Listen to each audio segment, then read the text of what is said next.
मांग संख्या 21, 20 और 22 पे बोलने के लिए मुझे अवसर दिया, इसके लिए धन्यवाद। माननीय सभापति महोदय, शिक्षा में नवाचार समय समय पे भी जो भी सरकार रही है उसने करने की कोशिश की है। इसे राजस्थान में बिना भेदभाव अगर शिक्षा में स्वर्गीय भैरू सिंह जी शेखावत को धन्यवाद दूंगा कि उन्होंने गांव ढाणी तक एक पंचायत हेडक्वार्टर तक 5वीं से 8वीं करने की जो सबसे पहली बिना भेदभाव जो पहल की थी, उससे शिक्षा में राजस्थान पूर्व पश्चिम उत्तर दक्षिण 2003 से 8 तक जब आदरणीय वसुंधरा जी मुख्यमंत्री बनी, उन्होंने भी 8वीं से 10वीं करने में कोई तरह का भेदभाव नहीं किया। माननीय शिक्षा मंत्री जी विराज रहे हैं। 2013 से 18 तक सेकेंडरी से सीनियर सेकेंडरी करने में हर पंचायत हेडक्वार्टर पर करने की कोशिश की। मैं ये नहीं कहूंगा कि वर्तमान सरकार ने भी नवाचार नहीं किए, पर माननीय शिक्षा मंत्री जी नवाचार जरूर किए। बिना भेदभाव आप अभी भी जैसे सिवाना बाड़मेर जिले के अंदर भाजपा का विधायक मैं सिवाना में हूं, तो मेरे यहां जो कर्मोन्नत स्कूलें होनी चाहिए, प्राइमरी से उच्च प्राथमिक, सेकेंडरी से सीनियर, उसमें कमी झलकती है। और ये नवाचार हर सरकार करती है और शिक्षा के बिना प्रदेश उन्नति नहीं करेगा। इसके लिए मैं आपको धन्यवाद दूंगा। परंतु जब तक आपने स्कूलें कर्मोन्नत कर दी, खोल दी, अब जहां 22 का स्टाफ है वहां 1 या 2 स्टाफ लगा हुआ है, उन 500 बच्चे उनका क्या होगा? इसकी तरफ भी ध्यान देने की आवश्यकता रहेगी। जब अपन खोलकर स्कूलें खोलकर कर्मोन्नत करके कॉलेजें खोलकर धन्यवाद अर्जित करते हैं, पर उन कॉलेज का क्या होगा? मेरी विधानसभा में 3 कॉलेज है, एक चौथी बन रही है। गुड़ामालानी से लगाकर बालोतरा तक स्थायी एक भी प्रोफेसर, एक भी अध्यापक अब अपने लेक्चरर नहीं है। 700 से 700 बच्चा हर कॉलेज में होगा, उसका क्या हर्ज होगा?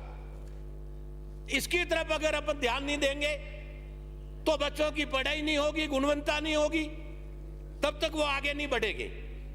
तो सबसे पहले अपन को यह ध्यान देने की आवश्यकता है। मैं सभापति महोदय निवेदन करूंगा, मूक बधिर, नेत्रहीन और दिव्यांगों को पढ़ाने सीनियर स्कूलें तो खोल दी, लेकिन लेक्चर पद का कैडर बनाना ही सरकार भूल गई।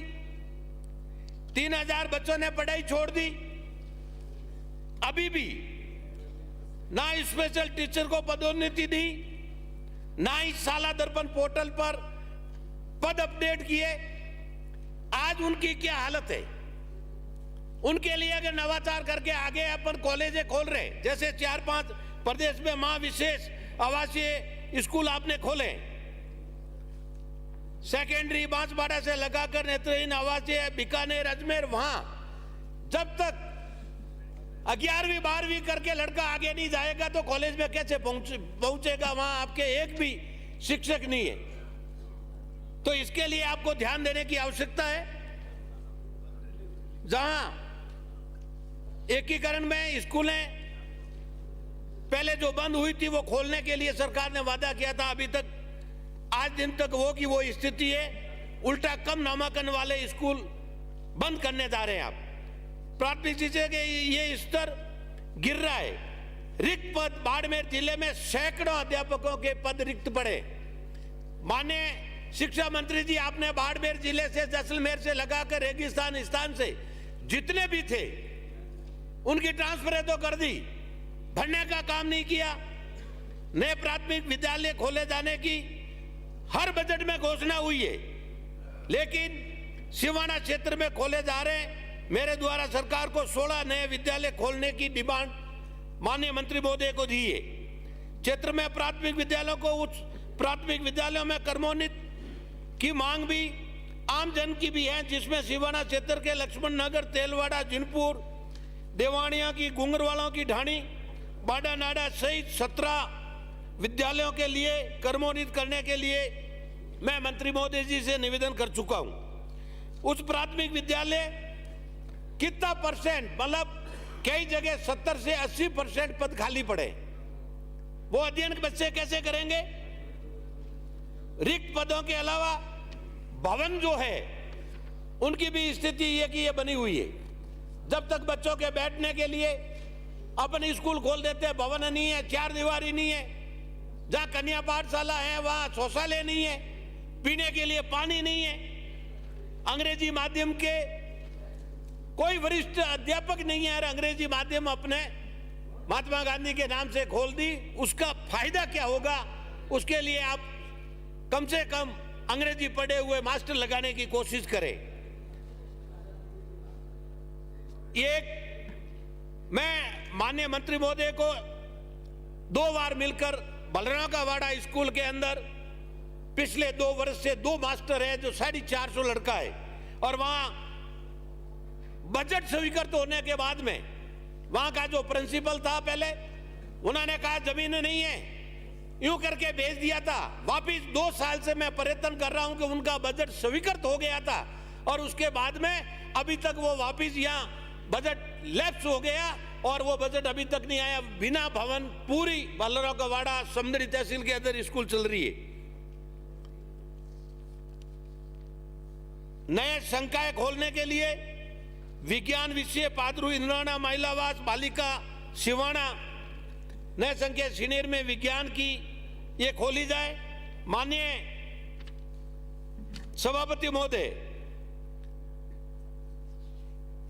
महिलावास भवन निर्माण 5 वर्ष से राजकीय महाविद्यालय सिवाना में वीर नारायण परमार 5 साल से भवन की बजट स्वीकृत होने के बाद में ठेकेदार द्वारा काम चालू किया था, अभी तक यूं का यूं पड़ा है, अधूरा पड़ा है। ऊपर मंजिल बनाने में यूं का यूं काम पड़ा है, आज दिन तक नहीं कर पाए। समदड़ी में महाविद्यालय की भूमि दूर है और सिवाना में कन्या महाविद्यालय खोल तो आपने दी, खेल मैदान के अंदर भवन बनाना शुरू किया, जमीन भी अभी तक अलॉट नहीं हुई और वो भी कंजेस्टेड जगह में दूसरी कोई जगह लेके करते। प्रतिनियुक्तियों पे सारा काम चल रहा है, इसको करके आप मेरी सिंदरी के अंदर 12 करोड़ की ITI बनी हुई, वो भवन दुर्दशा की हालत में पड़ा है, वहां भी अभी तक कोई कार्य शुरू नहीं हो गया।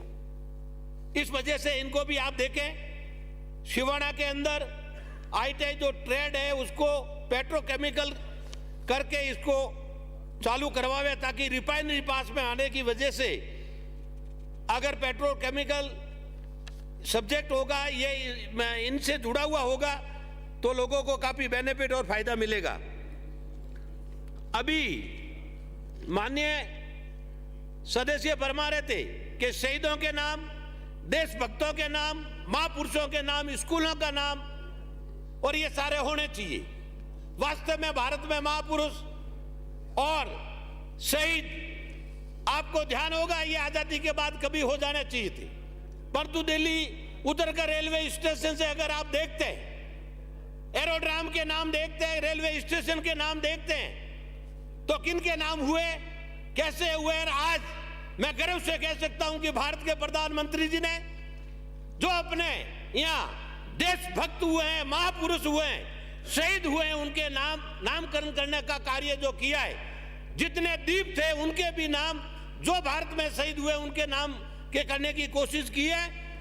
मैं मंत्री जी से निवेदन करूंगा, शिक्षा में ज्यादा से ज्यादा भर्ती करके, जब तक ये पूरे शिक्षक और प्रिंसिपल ये नहीं मिलेंगे तब तक स्कूलों का सुधार नहीं होगा, पेपर लीक नहीं हो, इसके लिए भी पूरा प्रबंध आप करें। कुकम हेल्पर को मानदेय बढ़ाया जाए, हर स्कूल में पीने के पानी की व्यवस्था की जाए, बालिका स्कूल में शौचालय की व्यवस्था की जाए। अंग्रेजी स्कूलों में भी जो खाली पड़ी है टीचर पद वो भरे जाए, और हाई टेंशन बिजली की लाइनें कोई स्कूलों के ऊपर होके गुजर रही है कई जगह, उसको भी हटाई जाए। माननीय सभापति महोदय, आपने मुझे बोलने का अवसर दिया, इसके लिए बहुत बहुत धन्यवाद। जय भारत, जय हिंद।